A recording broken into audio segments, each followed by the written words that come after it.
Hello. Hello. Hello, and it's Dr. Fred. And sorry I didn't wait for that music to stop. I just want to say hello to everybody and tell everybody that how much of an honor and a privilege it is to be here tonight, actually speaking about something that's very important to me. The topic tonight is actually about becoming the CEO of your life right now. Now, that sounds like a pretty large, lofty thing to speak about for about 10 minutes tonight, but I want to pay attention to what that really means. The truth is if you have been given the honor at birth to become the CEO, the chief executive officer, or the chief operations officer, or the chief officer, the destiny producer, the one who has agency, authorship, and sovereignty over your entire life. You have access to all the people and all the things that are working for you and around you to make your life exactly what you want. So if you call your life your business, if in other words, if the business of being here is called your life, it is time for you to get that you have a say in the matter over what you use or don't use to create the life of your choosing. What is a life of your choosing? Many of us have been whittled down in this crazy, challenging, obstacle filled world where the hurdles are so many and the fears are so intense that we really spend most of our day just getting through the day. We are drawn to a distraction here and we're drawn to an attraction there. We're drawn to, start doing things to the side or doing things differently, being drawn to maybe a new shiny object, a new direction, a new core direction to go into. Who we are now is so electronically based. I'm sitting here as you are, if you're watching this, in front of a screen that is just at least hundreds of thousands, if not millions, of small little pixelated light bulbs that my brain is doing the work to have it appear to be that I'm looking at me or looking at this podcast. When in fact, all I'm really looking at is lights that are colored and showing in different intensity that give me the impression, and so it's not very real. I'm not really with anyone, and here I am knowing that I'm speaking to thousands. But I can use this tool to my benefit, and I can use all the tools that I have to my benefit, including my entire past. What have I learned in my past? What have I been educated on in the past? What kind of experiences I've had? What kind of breakthroughs and breakdowns? What kind of education or what kind of interactions or passions have I been exposed to that now have me creating the desire and the vision for the future in front of me? So once I get that, I can start thinking, yeah, there's like despair can set in, or I can feel like it's kind of hopeless, or maybe it isn't worth it, or, because I spend all my time just getting through the day. I wake up, I get discouraged with something, or I make a few mistakes, or I don't get somewhere on time, or I say something I didn't mean to say and inadvertently hurt somebody, and I can get discouraged and it can take the wind out of my sails temporarily.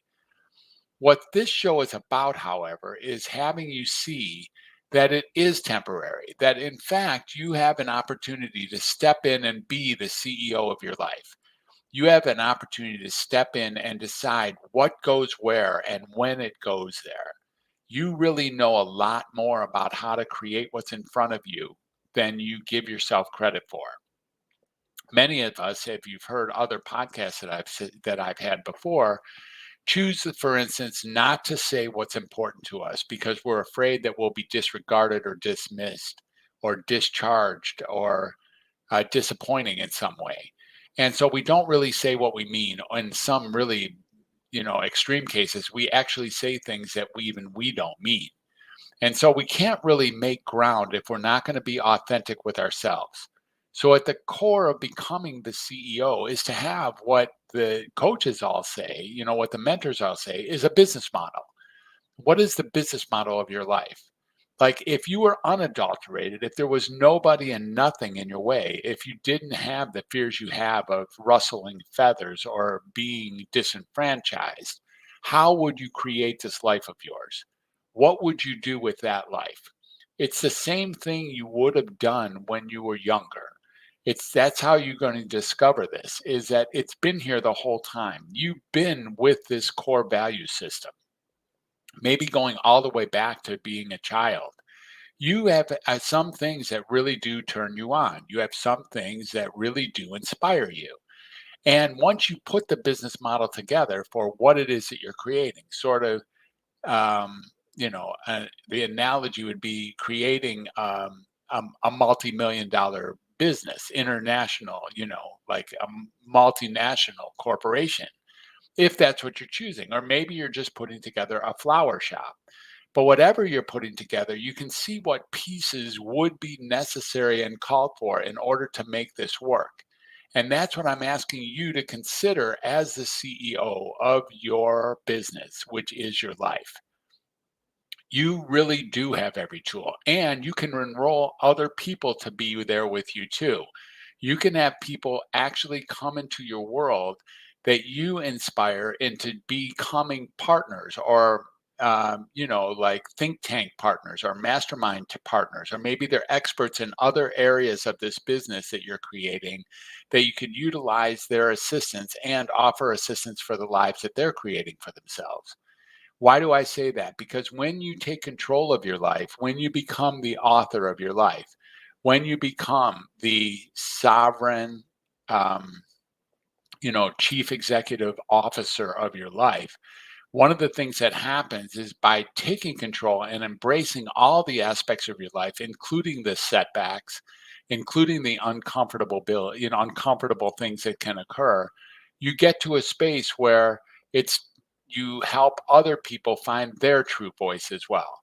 We've spoken to finding your true voice and how critical is that.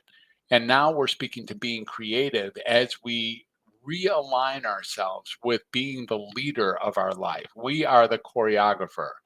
We are the chief production officer, the chief executive officer, the chief operating and chief financial officer of every piece of our life.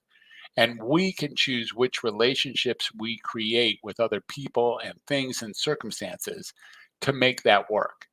Now, this may sound lofty and far fetched, but the truth is, it's just right here to be had.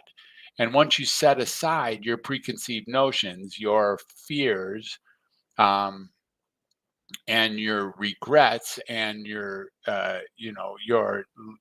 lack of confidence in moving forward, and really step into what it means to stand up for the life that you have, because after all, and I say this, it kind of sounds a little bit hokey, but you only are given one life. This is it. This is what you get, and you can make something out of it, and you really do have all the tools. So step up, like really become the CEO of this thing called your life. I'd love to join you if there's anything I can do. There's nothing better than being of service to other folks. So I'd love to join you. And one of the ways that you can find me is on the internet in my Facebook room, or in LinkedIn. Those are the two platforms that I normally like to utilize. Or you can find me at welcometohumanity.net. Or if you really want to see what I'm up to in an extensive, comprehensive way, take a look at Dr. Fred, drfred360.com. And there you can see all the other podcasts that I've been on and books that I've written, a few different freebies, and access to some speaker opportunities that I've taken advantage of. And it's really just a space where you can learn a lot about what I've done with my life, and what I'm really dedicated to. So come see me there. I would love to hear a little bit more of what you're up to, maybe help you organize it, and really, really step into becoming that leader, that extraordinary leader of this life they call yours. Like, who are you? You, in fact, are, whether you like it or not, the CEO of your own life. I encourage you to step into that role with authority and actually use the tools you have, use the people you know, use the inspiration and the visions that you've developed from that core value system in the center of your soul, and create a life that really works. Thanks for being here tonight. Thanks for being with me. It's been a deep and honest pleasure. I look forward to future contacts with any of you. You can get a copy of my free book, Find Your True Voice, by going to drfred360.com. Until then, until next time, I just want to tell you I'm very appreciative of you being here. And have a good night, and we'll catch you again on the flip side. Bye for now.